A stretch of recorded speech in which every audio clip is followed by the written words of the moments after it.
This movie is a darkly comic feature about two best friends, Val and Kevin, on the last day of their lives. This movie is a disappointment. It's a half-baked suicide-packed comedy that really feels uneven and crude. This dark buddy comedy feels all over the place in its message. It struggles to find any sort of tonal coherence in its 80-minute runtime.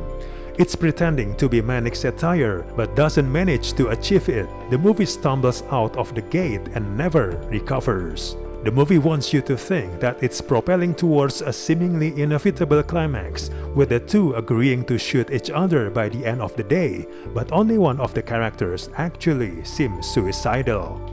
Val and Kevin could not be more different. Kevin is committed in hospital, driven by suicidal thoughts due to unspoken trauma, and gives off the impression of truly being at the end of his rope. On the other hand, Val comes off as confused more than anything. Not only does he have a job and home, but he quickly receives a promotion. You never really get the notion that he's going to go through with it. The bond between both characters doesn't add up either.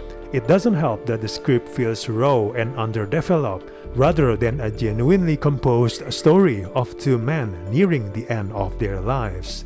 The hijinks are too obvious, the characters too emotionally limited, and the dialogue too crudely unnecessary.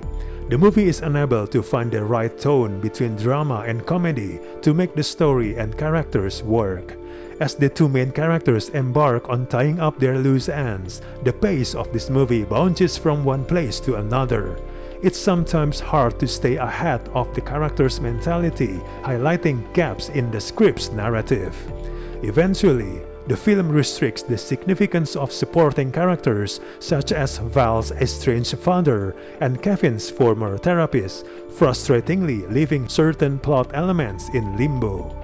The movie really lacks a well-thought-out progression, insightful performances, and on-point direction. It only gets more extreme and overwrought as it goes along, climaxing with a cop speed chase ripped straight out of the Criminals on the Lam playbook. It's an unwieldy third act that ends the film on a sour note.